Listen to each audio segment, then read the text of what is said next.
오늘 주신 하나님 말씀은 마가복음 1장 21절부터 35절 말씀입니다.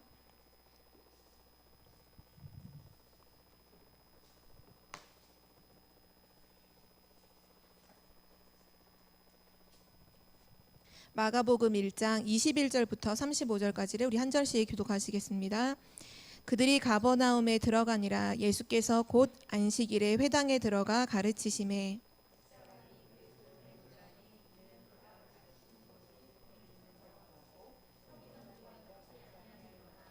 마침 그들의 회당에 더러운 귀신 들린 사람이 있어 소리질러 이르되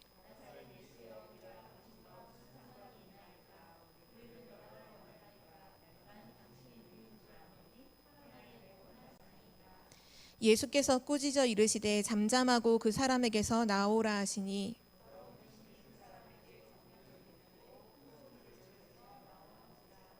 다 놀라 서로 물어 이르되 이는 어찌미냐 권위 있는 새 교훈이로다. 더러운 귀신들에게 명한즉 순종하는도다 하더라. 회당에서 나와 곧 야고보와 요한과 함께 시몬과 안드레의 집에 들어가시니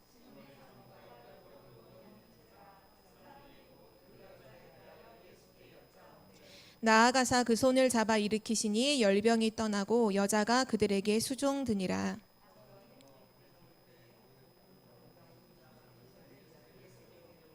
온 동네가 그 문 앞에 모였더라.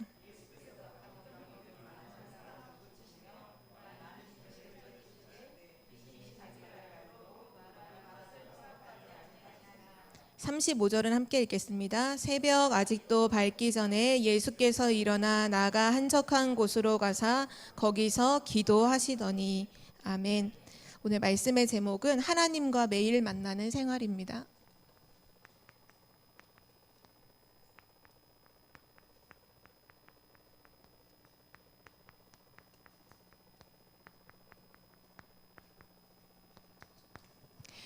그리스도 예수 안에 있는 우리에게 회복된 축복이 있는데요. 복음 안에서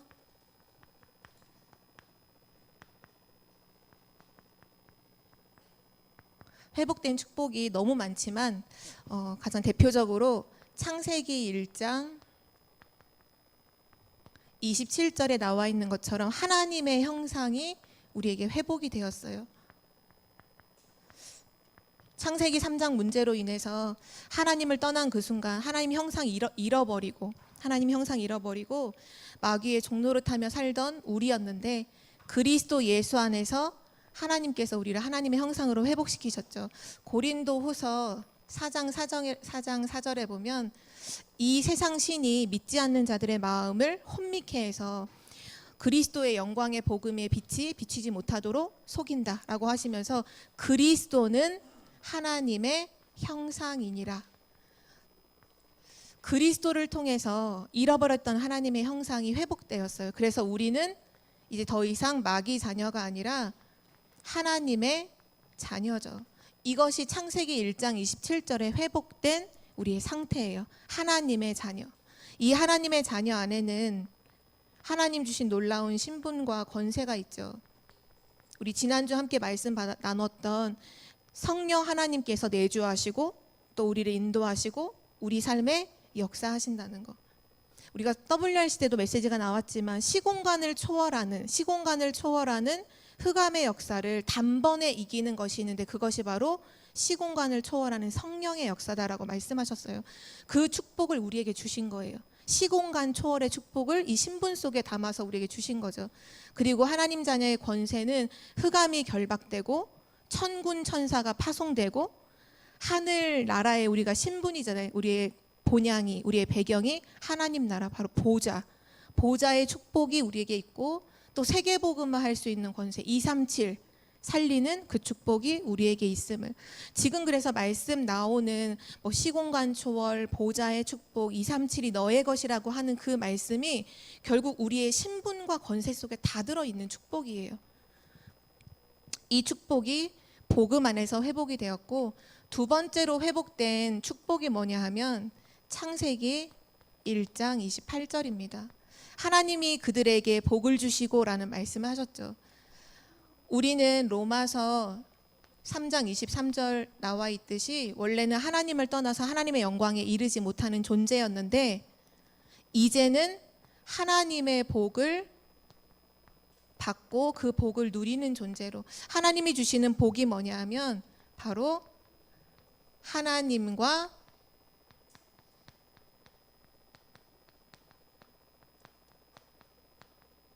함께하는 축복입니다. 세상 사람들이 말하는 그 축복 아니라 하나님과 이제 함께할 수 있는 그 축복을 우리에게 주셨어요.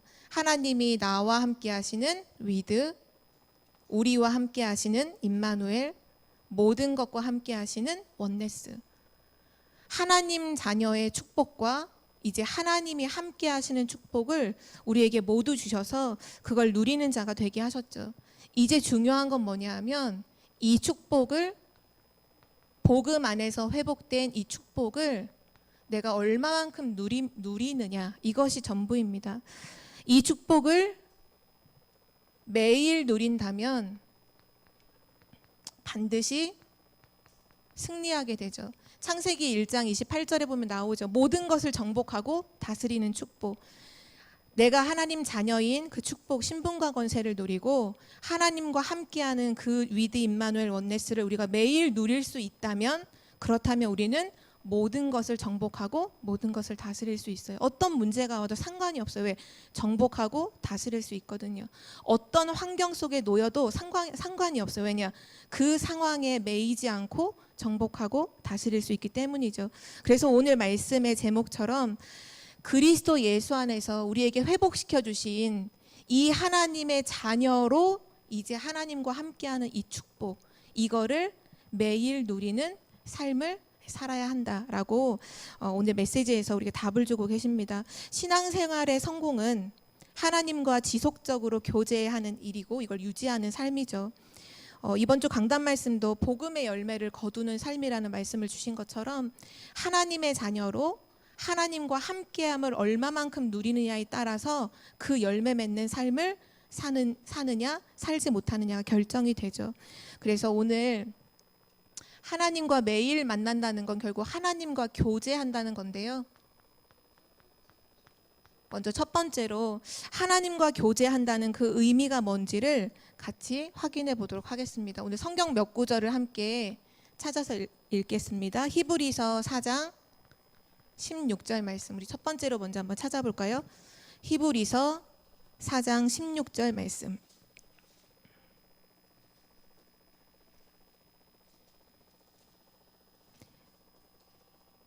우리 함께 한 목소리를 읽겠습니다. 그러므로 우리가 긍휼하심을 받고 때를 따라 돕는 은혜를 얻기 위하여 은혜의 보좌 앞에 담대히 나아갈 것이니라. 아멘. 하나님과 교제한다는 의미는 뭐냐 하면 은혜의 보좌 앞으로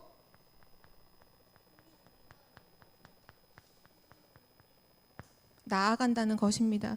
왜냐하면 우리에게 날마다 필요한 것은 다른 게 아니라 하나님의 은혜거든요. 오늘 말씀 나오는 것처럼 우리가 긍휼하심을 받고 하나님의 불쌍히 여기심을 우리가 받고 때를 따라 우리의 여러 가지 형편과 상황 속에서 그때마다 우리를 돕는 하나님의 은혜를 얻기 위하여 은혜의 보좌 앞에 담대히 나아갈 것이니라. 우리는 하나님의 자녀죠. 그래서 담대히 나아가는 거예요. 비록 우리가 하나님의 뜻대로 살지 못하고 뭔가 우리가 연약하여서 실수하고 넘어질 때가 있잖아요. 그러나 자녀는 부모에게 필요한 것을 당당히 달라고 하잖아요. 부모 말 진짜 안 듣는 자녀도 부모에게 당당하게 내 용돈을 올려줄 것을 요구하는 것처럼 오늘 말씀에 하나님께서 우리를 긍휼히 여기시고 때를 따라 돕는 은혜를 주시기 때문에 그 하나님의 은혜의 보좌 앞에, 우리 요즘에 계속 말씀의 흐름 속에서 엄청 강조되는 부분이 보좌잖아요. 보좌의 축복이 너의 것. 하늘 보좌로부터 천군과 천사가 파송되고 흑암이 결박되고 성삼위 하나님의 역사가 일어나는 그 보좌 앞으로 우리가 나아가는 것, 그것이 바로 하나님과 매일 만나는 생활을 의미합니다. 이때 얻는 것이 때를 따라 돕는 은혜죠. 우리는 어제 은혜 받았다고 오늘 은혜가 필요 없지 않아요. 어제는 어제의 은혜가 필요하고 오늘은 또 오늘의 은혜가 필요해요. 그렇죠? 내일은 또 내일의 은혜가 필요해요. 우리가 이전에 받았던 응답 붙잡고 사는 게 아니잖아요. 아, 내가 옛날에 이렇게 응답 받았었지. 그거를 기대서 오늘을 사는 게 아니라 오늘의 새 은혜를 하나님이 주신다는 걸 믿고 우리는 하나님 앞에 나아가는 거죠. 그래서 신앙생활에서 정말 중요한 부분이 바로 오늘 말씀하는 부분이에요. 매일 하나님과 만나는 생활.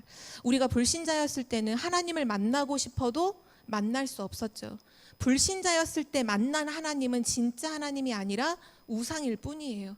그래서 저주와 재앙이 오잖아요. 불신자들도 나도 하나님 믿는다 말해요. 그러나 그리스도를 통하지 않고서는 하나님 만날 수 없죠. 그래서 이제 그리스도 예수 안에서 하나님과 함께하는 축복을 누리는 우리가 매일마다 뭐를 구해야 되느냐? 하나님의 은혜. 그 하나님의 보좌 앞으로 나아가서 은혜를 구해야 되는 것이고요. 두 번째로 이사야서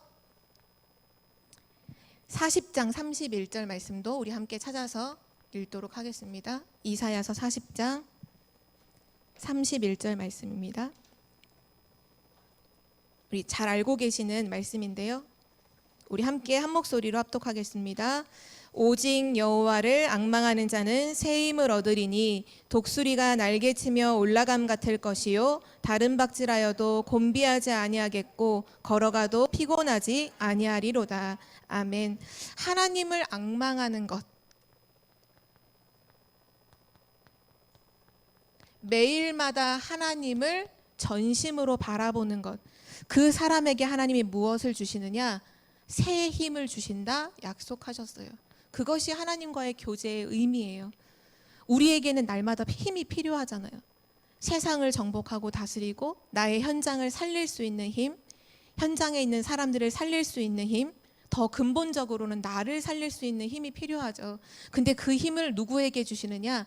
하나님을 앙망하는 자에게, 온 마음과 온 정신, 온 모든 것을 다 이렇게 집중해서 오직 하나님 바라보는 자에게 하나님은 새 힘을 주신다 약속하셨고요. 그리고 세 번째로 시편 16편 우리 함께 찾아보겠습니다. 시편 16편 8절 그리고 9절 말씀. 다윗이 이 고백했던 내용인데요. 시편 16편 8절과 9절 우리 두 절을 함께 합독하겠습니다. 내가 여호와를 항상 내 앞에 모심이여 그가 나의 오른쪽에 계심으로 내가 흔들리지 아니하리로다. 이러므로 나의 마음이 기쁘고 나의 영도 즐거워하며 내 육체도 안전히 살리니. 아멘. 하나님을 매일 만나는 그 교제가 무엇이냐? 결국은 여호와를 항상 내 앞에 모심이다. 여호와를 항상 앞에 모심. 그 자에게 주시는 축복이 뭐냐? 내가 흔들리지 아니하리로다. 흔들리지 않는 인생이 되는 거죠. 더 중요한 부분은 9절 말씀에 나와 있는데요.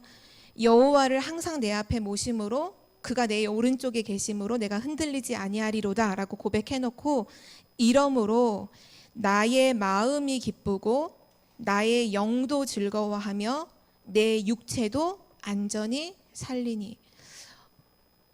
우리의 마음에 하나님을 늘 항상 앞세우고 하나님과 교제하면 내 마음에 뭐가 생기느냐 하면요, 기쁨이 생겨요. 그리고 내 영혼이 그 하나님을 바라볼 때 즐거워해요. 나의 영혼이 즐거워하고, 그리고 우리는 육체를 분명히 갖고 있죠. 이 육체가 하나님을 온전히 바라볼 때 안전하다고. 사람이 언제 불안할까요? 뭔가가 지금 불안전하다고 뭔가 느낄 때 그때 사람은 계속 불안하고 두렵고 무섭고 떨리고 이런 부분이 되잖아요. 내가 안전하다, 우린 안전하다라는 걸 딱 느낄 때 찾아오는 게 평안이고 안식이죠.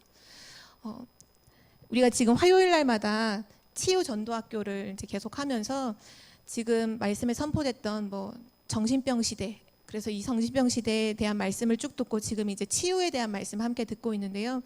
거기 보면 공황장애라는 메시지를 우리가 함께 나눌 때 그 공황장애가 극도의 불안이 아무런 이유가 없이 찾아오는 게 공황장애라고 설명을 하시더라고요. 근데 그게 그 불안과 그 두려움이 언제 사라지느냐? 내가 100% 안전하다고 느낄 때 그게 사라진다는 거예요. 그나마 그래서 불신자들이 약을 먹으면 이 약 먹으면 내가 안전하겠지라는 어떤 그 심리적인 변화가 일어나기 때문에 그 공황장애의 두려움이 살짝 이렇게 감소가 된다라고 하더라고요. 근데 세상에 어떤 것도 100% 우리에게 안전을 주는 건 없잖아요. 근데 100% 안전케 되는 것이 뭐냐? 하나님을 내 앞에 모심. 그때 나의 육체가 안전케 되어진다라는 거. 내 마음이 기쁘고 영이 즐거워하고 육체가 안전케 된다는 거. 우리가 하나님을 매일 만나는 생활은 귀찮은 생활이 아니에요. 우리가 가끔씩 또는 랩런트들이 막 매일 기도하고 매일 말씀 보고 매일 예배하는 거 지겹다 힘들다 얘기하지만 실제로는 하나님을 만나는 생활은 뭐냐? 매일 그때그때 가장 필요한 정말 나에게 가장 필요한 은혜를 얻는 시간이고 누구도 알지 못하는 그러나 하나님만 주시는 완전한 새 힘을 얻는 시간이고 또 그 시간은 어떤 시간? 어떤 것에도 흔들리지 않는 시간. 세상에 나가면 우리를 흔드는 것이 너무 많잖아요. 사람들의 말 한마디에도 흔들리는 연약한 우리의 마음인데 어떤 문제와 어떤 상황과 어떤 사건이 일어나든지 흔들리지 않아요. 왜요? 여호와를 항상 내 앞에 모심. 항상 내 앞에 모신다는 건 내 눈으로 본다는 거잖아요. 늘 하나님을 보는 거예요. 하나님과 함께함을 누리는 거죠. 그것이 매일 하나님을 누리는 생활입니다. 오늘 우리가 읽었던 마가복음 1장의 말씀에는 중요한 메시지가 담겨 있는데요. 예수님의 하루 스케줄이 오늘 우리가 읽었던 21절부터 35절까지 담겨 있어요. 예수님의 하루 스케줄을 조금만 확인해 보면 오늘 오전에 해당되는 부분, 아침에 그 오전에 예수님이 회당에 들어가셔서 회당에서 이제 복음을 증거하시죠. 21절에서 28절까지 확인할 수 있는데요. 이때 회당에 들어가서 이제 말씀 사역을 하신 거죠. 말씀을 전달하시고 귀신을 쫓아내는 이러한 일들을 행하시고 또 오후에는 29절부터 확인할 수 있는데요. 회당에서 나와 이렇게 나오죠. 회당에서 나와 요한과 야고보와 함께 시몬과 안드레의 집에 들어가니.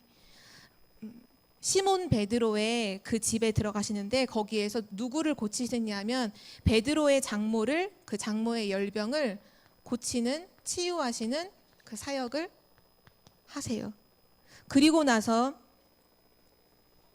32절에 보면 저물어 해질 때, 그러니까 어두워진 때죠. 저녁 때 아침부터 계속 현장에서 말씀 사역하시고 귀신을 내어 쫓으시고 또 32절 저녁 때가 되니 그 베드로의 집에 수많은 사람들이 병자와 귀신 들린 자들이 예수님께 치료해달라고 찾아와요. 그때 예수님이 어떻게 하시느냐? 32절, 34절을 제가 다시 읽어드릴게요.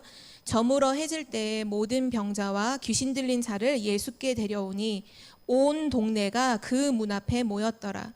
얼마나 많은지 그 온 동네에 있는 사람들이 다 그 집 앞으로 찾아온 거예요. 근데 그 동네가 어떤 완전히 병들고 귀신 들린 자들로 가득한 동네였죠. 34절에 예수께서 각종 병이 든 많은 사람을 고치시며 많은 귀신을 내쫓으시되 귀신이 자기를 바로 예수가 누구신지를 알므로 그 말하는 것을 허락하지 아니하시니라. 저녁 때에도 뭐 하느냐? 각종 병든 자를 치유하시고 또 귀신 들린 자의 귀신을 쫓아내시고 그리고 오늘 가장 중요한 부분이 새벽에 하신 일인데요. 오늘 35절 말씀이죠.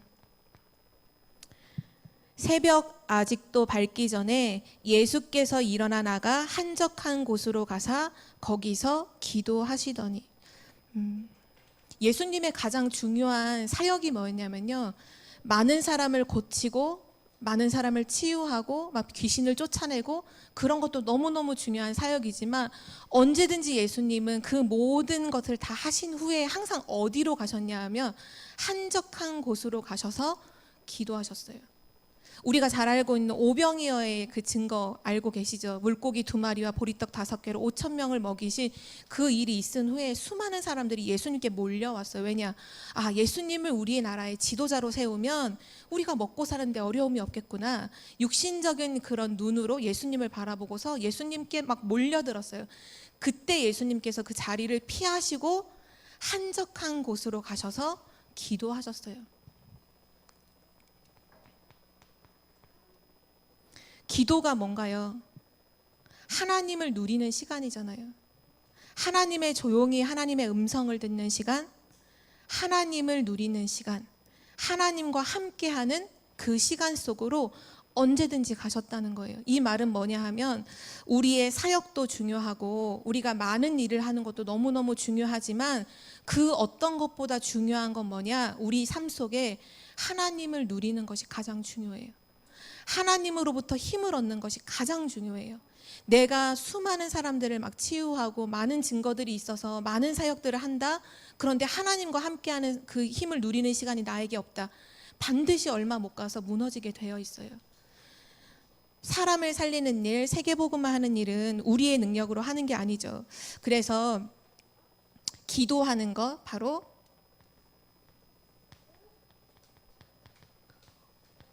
언제든지 하나님 앞에서 나를 살리는 시간, 그게 바로 기도 시간이죠. 하나님 앞에서 진짜로 힘을 얻고 정말로 답을 얻고 그 하나님으로 행복한 바로 그 시간, 그 시간이 바로 기도의 시간입니다. 우리의 삶에 가장 있어야 하는 중요한 시간이에요.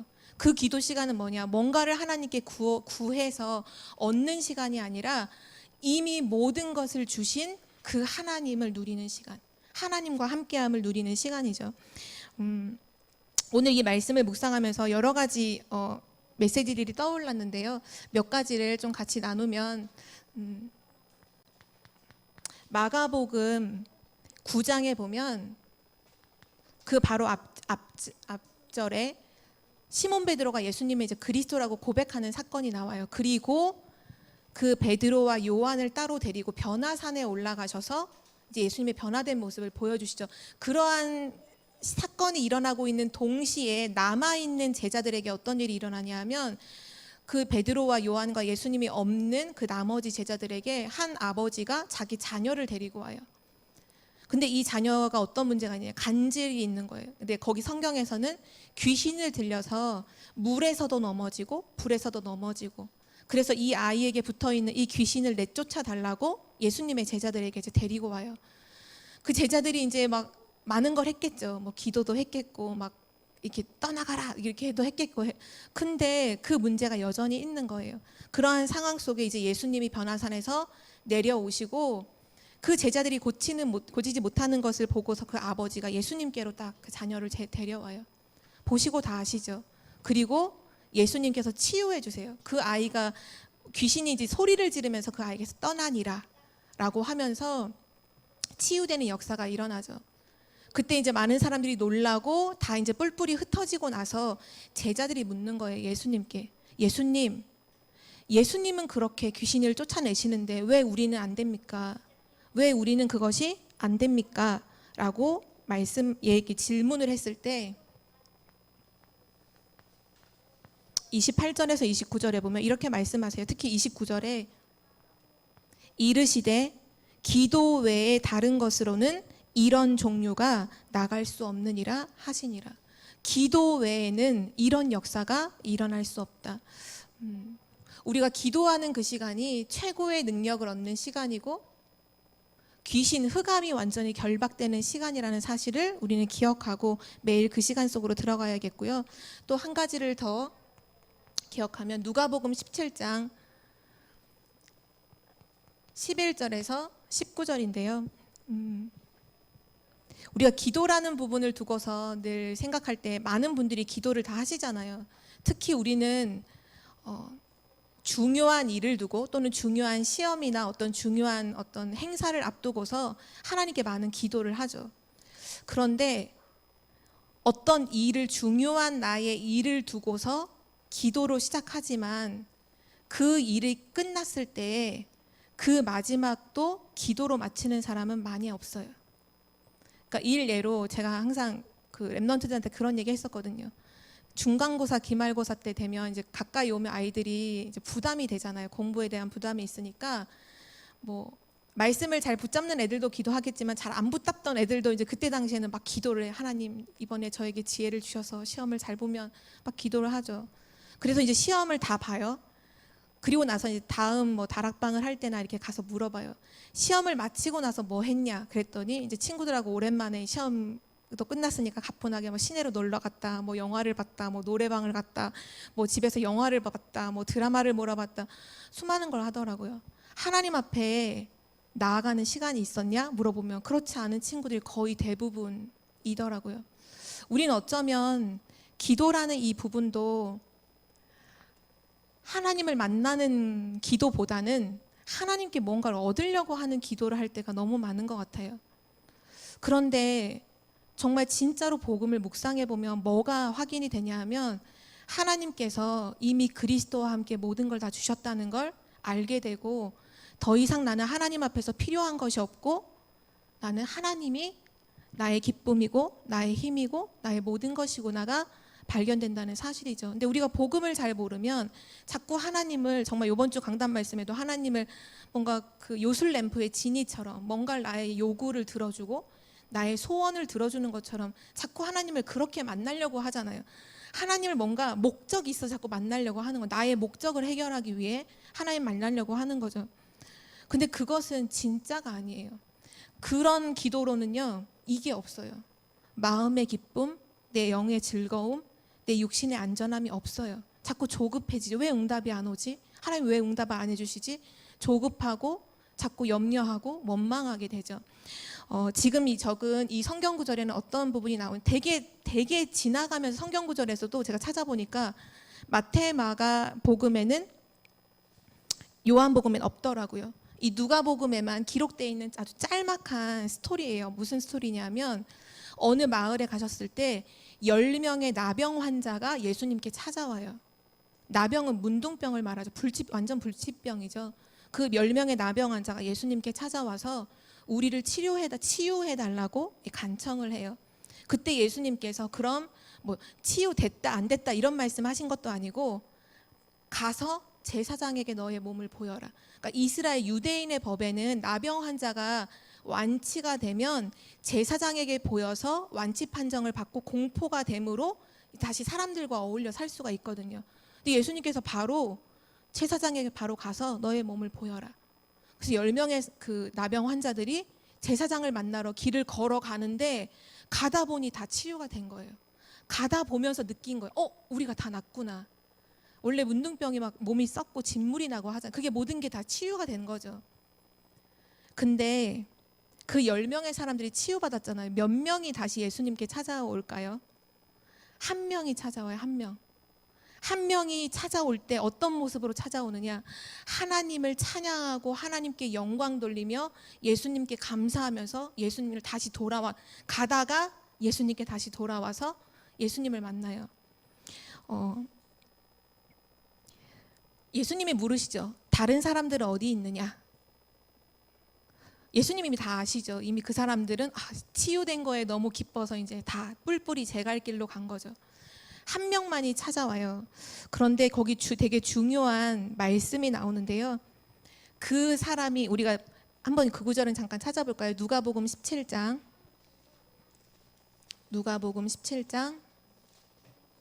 11, 19절 한 절만 함께 볼까요?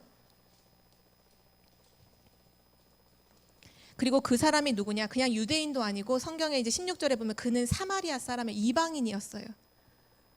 하나님의 택함 받은 유대인이라는 사람들은 질병이 치유되곤 다 뿔뿔이 갈 길을 가고 사마리아의 이방인인 그 사람 한 명이 돌아오는데요. 17절부터 19절까지 우리 3절 함께 같이 보겠습니다. 예수께서 대답하여 이르시되 10사람이 다 깨끗함을 받지 아니하였느냐? 그 9은 어디 있느냐? 이 이방인 외에는 하나님께 영광을 돌리러 돌아온 자가 없느냐 하시고 그에게 이르시되 일어나 가라 내 믿음이 너를 구원하였느니라 하시더라. 아멘. 이 사람은 최고의 축복을 받았어요. 그게 뭔가요? 구원을 받게 돼요. 질병이 치유된 게 문제가 아니에요. 질병이 치유돼도 구원받지 못하면 또 다른 문제, 또 다른 재앙은 언제든지 찾아오는 거예요. 그런데 이 질병이 치유된 이 사람이 다시 예수님께 돌아와 감사해요. 하나님께 영광 돌리고 감사할 때 어떤 일이 일어나느냐? 내 믿음이 너를 구원하였느니라. 질병이 나은 것보다 구원을 받는 것이 더욱더 축복이죠. 최고의 축복을 받는 거예요.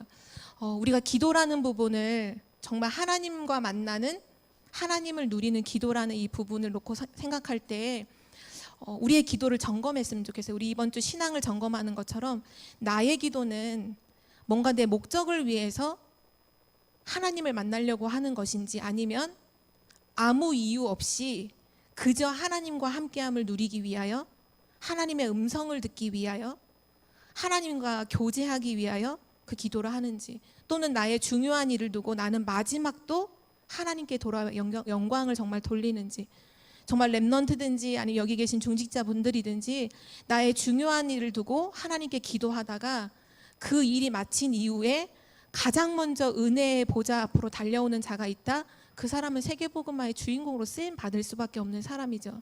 우리의 모든 마지막이 하나님으로 와서, 하나님께로 와서 하나님께 영광 돌리는, 그래서 더 큰 은혜와 축복을 힘입는 자들이 되기를 기도합니다. 하나님과 교제할 우리에겐 분명한 몇 가지 이유가 있는데요. 시편 119편 10절에서 11절에 보면 내가 주께 범죄하지 아니하려 하여 주의 말씀을 내 마음에 두었느니라. 우리가 되게 중요한 사역과 많은 일들을 기도 없이, 하나님과의 교제가 없이 많은 일들을 하면 결국 그 끝은 어떻게 되느냐 하면 범죄하게 돼요. 일이 잘 되면 교만하게 되고요. 일이 안 되면 원망하고 불평하게 되죠. 하나님이 주시는 힘을 얻지 않고 하나님과의 교제가 없이 내가 뭔가를 되게 열심히 하고 사역을 하고 뭔가를 많이 한다, 그게 아니에요. 범죄할 수밖에 없는 우리는 연약한 존재고요. 또 시편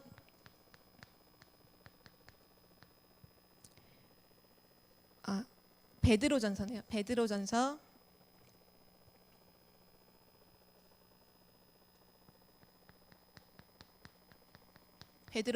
5장 8절에서 9절에 보면 너희 염려를 다 주께 맡기라. 이는 그가 너희를 돌보시며 근신하라 깨어라.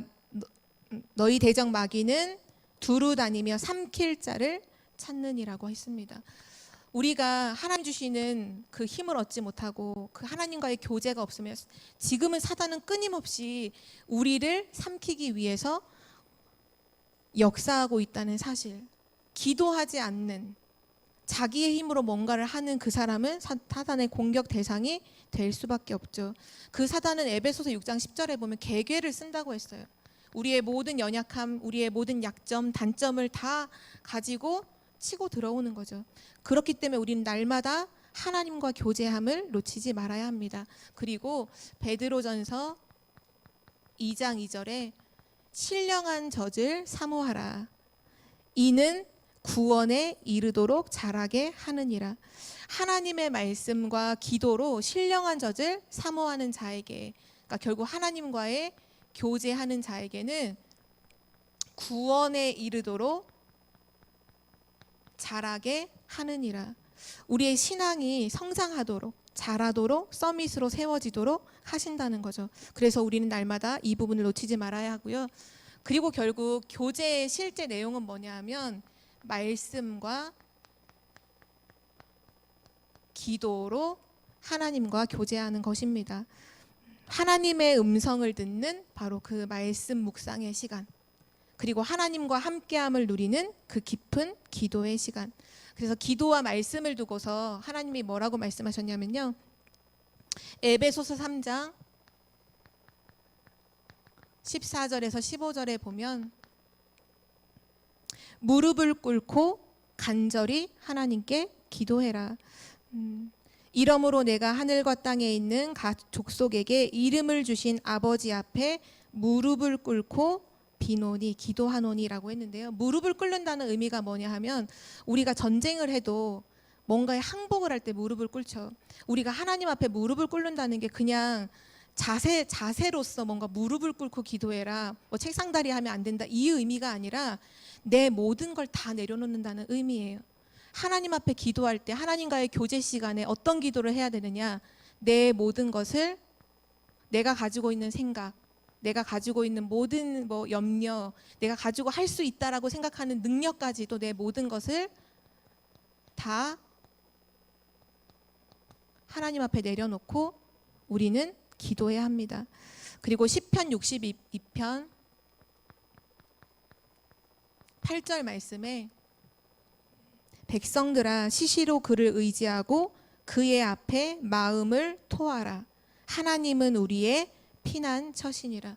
우리의 마음에 담겨있는 모든 것을 어디에다 내어 토하라고 하셨냐 하면, 이거 표현이 토한다는 거, 속에 있는 걸 다 내놓는 거잖아요.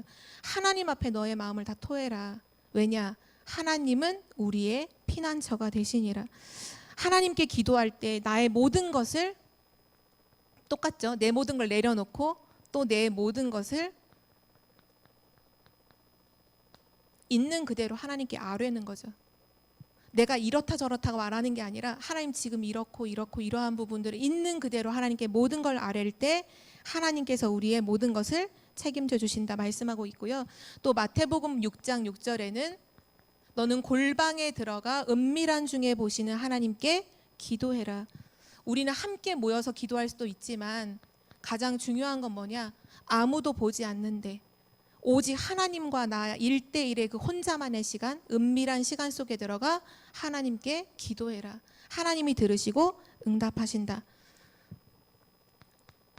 그리고 시편 119편에 나와 있는 말씀인데요. 하나님과 교제할 때 우리의 자세, 또 그때 우리가 받는 축복에 대해서 말씀하고 있습니다. 시편 119편 97절에서 102절 말씀까지인데요. 우리 오늘 이 말씀도 함께 찾아 읽어보겠습니다. 시편 119편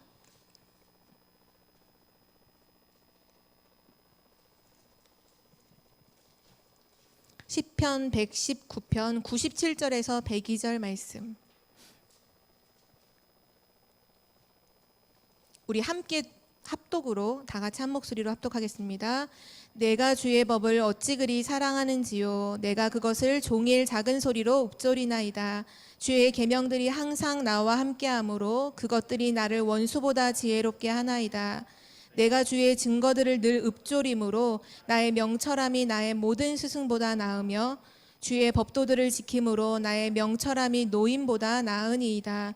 내가 주의 말씀을 지키려고 발을 금하여 모든 악한 길로 가지 아니하였사오며 주께서 나를 가르치셨으므로 내가 주의 규례들에서 떠나지 아니하였나이다. 이 말씀에 보면 아멘. 내가 하나님의 말씀을 종일 읊조렸다라는 부분이 계속 나오죠. 읊조렸다는 건 우리가 시를 보면 이렇게 읊다라고 하죠. 새 시를 읊다. 하나님의 말씀을 계속 내 입술로 작은 소리로 나지막하게 계속 이거를 이렇게 중얼중얼, 근데 그게 이게 중얼중얼 의미 없이 중얼중얼 하는 게 아니라 나지막하게 계속 말하는 거예요. 여호와는 나의 목자시니 내가 부족함이 없으리로다. 아멘, 아멘. 혼자서 말씀을 가지고서 나에게 메시지를 하는 거죠. 계속 읊조리면서. 우리가 아직 죄인 되었을 때에 그리스도께서 우리를 위하여 죽으심으로 하나님께서 우리에 대한, 나에 대한 사랑을 확증하셨느니라. 아멘. 오늘도 하나님의 사랑 속에서 난 살고 있어. 말씀을 계속 읊조리는 자에게 어떤 일이 일어나느냐? 나의 원수보다 지혜롭고 노인과 스승보다 더 나으며 그리고 모든 것을 주께서 나에게 가르쳐 주시겠다. 하나님의 말씀을 내가 조용히 묵상하고 조용히 암송하고 읊조리는 그 속에 하나님이 나에게 모든 것을 가르치시고 명철케 하시고 나의 원수보다 노인보다, 그러니까 이거는 뭐냐면 지식과 경험과 모든 걸 넘어서는 지혜와 지식을 하나님께서 더하여 주신다는 거예요. 하나님과 교제하는 자에게 정말 비밀이죠. 오늘 이 축복이 정말 우리 삶 가운데 회복되기를 기도합니다. 마지막 한 가지 더 주의할 게 있는데요. 5번째로 이 하나님과의 교제를 방해하는 것이 있어요. 이 교제를 방해하는 것이 뭐냐면 요한일서 1장 6절과 9절 말씀에 나와 있는데요. 우리가 하나님과 사귀는 하나님의 자녀임에도 불구하고 여전히 어두움 가운데서 행하면 우리는 거짓말장이다 라고 성경에 말씀하고 있거든요. 이스라엘 백성들이 나는 하나님 잘 믿고 있어. 나는 하나님께 늘 예배하고 있어. 나는 뭐 순양도 잡고 염소도 잡고 뭐 송아지도 잡고 난 잡으면서 하나님께 다 피제사 드리고 있어라고 하면서 실상은 뒤에서 우상숭배를 다 하고 있었거든요. 실제 생활에서는 우상숭배를 다 하고 있었어요. 그런데 이스라엘 백성들은 늘 말하기를 나는 늘 예배하고 있어. 난 하나님 잘 섬기고 있어. 그게 거짓말이라는 거예요. 우리가 하나님을 믿는 하나님의 자녀라고 하면서 여전히 지난주 강단 말씀, 지지난주 말씀 나온 것처럼 그리스도께서 우리를 자유롭게 하려고 자유를 주셨는데 더 이상 종의 멍에를 매지 말라 하시는데 누가 지워주는 것도 아니고 내가 그 종의 멍에를 내 손으로 잡아서 내가 지워서 또 그 속으로 들어가는 삶을 사는 것은 하나님과의 교제를 막는 방해가 된다라고 말씀하고 있고요. 또 한 가지는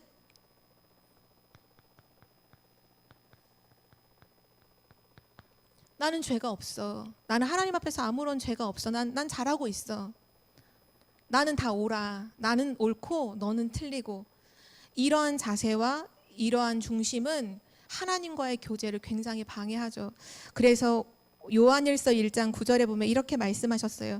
만일 우리가 우리 죄를 자백하면 그는 미쁘시고 의로우사 우리 죄를 사하시며 우리를 모든 불의에서 깨끗하게 하실 것이다. 하나님 앞에서 늘 고백하는 거죠. 하나님, 나는 죄인입니다. 하나님의 은혜가 없이는 안 됩니다. 그 사람에게 하나님의 놀라운 은혜와 힘이 날마다 공급된다는 사실이에요. 사단은 끊임없이 우리를 속이죠. 너는 아무 문제 없어. 넌 다 할 수 있어. 너 하나님 없이도 너 살 수 있어. 구원받은 우리에게는 하나님의 도움이 없이도 네 힘으로 할 수 있잖아 라고 속이는 거죠. 불신자에게는 뭐 네가 신이야 라고 하겠지만 구원받은 우리에게는 네 힘으로 다 할 수 있어. 너가 예배하고 기도하고 말씀 묵상하지 않아도 넌 네 힘으로 다 할 수 있잖아. 네 능력이 최고지 하는 그 모든 것들이 실상은 우리로 하여금 굉장히 병들게 하고 하나님 주신 모든 축복을 놓치게 만드는 거죠. 이 부분을 우리는 주의해야 하고요. 늘 하나님 앞에서 은혜를 구하고 하나님 주신 새 힘을 사모함으로 늘 하나님을 앙망하고 우리의 항상 앞에 하나님을 모시는 이런 교제의 생활이 늘 가득하기를 기도합니다. 마지막 결론인데요. 쓰지는 않을 테지만 이번 주 강단 말씀의 결론과 같은 답이 나오더라고요. 결국은 하나님의 말씀을 내가 묵상하는 그 시간, 정말 하나님과의 교제를 누리는 행복한 그 교제의 깊은 기도 시간, 결국 영적인 시스템이죠. 우리의 영적인 시스템. 그 영적인 시스템을 세울 때 그 속에서 날마다 새 은혜가 공급되고, 그러니까 오늘의 은혜가 공급되고, 아무도 당해낼 수 없는 불신자 그 어떤 네피림 3단체의 어떤 공격으로도 막아낼 수 없는 능한 무한한 하나님의 힘을 얻게 되고, 또 어떤 일과 사건 속에서도 흔들리지 않게 되는 바로 그 시간. 강단 말씀에서는 승리할 수밖에 없는 바로 시스템이라고 하셨어요. 우리 삶에 가장 중요한 것은 어떤 일을 하는 것보다 하나님을 만나는 것입니다. 하나님을 만나고 그 하나님 주시는 은혜를 받고 그 하나님 주시는 힘을 얻는 것이 우리 삶에 가장 필요한 것입니다. 예수님께서도 늘 모든 사역을 다 마치고 난 후에 결국은 혼자서 하나님과의 기도 속으로, 기도의 비밀 속으로, 왜 새벽 한적한 곳에 가셔서 기도하셨을까요? 늘 제자들과 함께 하셨잖아요. 낮에는 혼자서 아무도 없는 곳에서 하나님과의 교제를 시작하는 거죠. 그때 우리의 모든 속마음을 하나님 앞에 토해내고 더 이상 사람을 찾아다니면서 구구절절히 내 얘기를 하고 위로받으려고 할 게 아니라 모든 것을 알고 계시고 모든 것을 책임져 주실 수 있는 그 하나님 앞에 나의 모든 것을 내어놓을 때 세상에 알지 못하는 모든 힘을 얻게 되는 줄 믿습니다. 매일마다 하나님과 만나는 은혜가 있기를 기도합니다. 하나님 감사합니다. 그리스도 예수 안에서 우리를 하나님 자녀의 신분으로 축복하여 주시고 이제 하나님과 함께하는 참된 축복을 회복시켜 주시니 감사드립니다. 매일 하나님을 만나는 바로 그 시간, 말씀과 기도로 하나님을 누리는 그 영적인 시스템이 우리에게 세워지도록 은혜를 베풀어 주옵소서.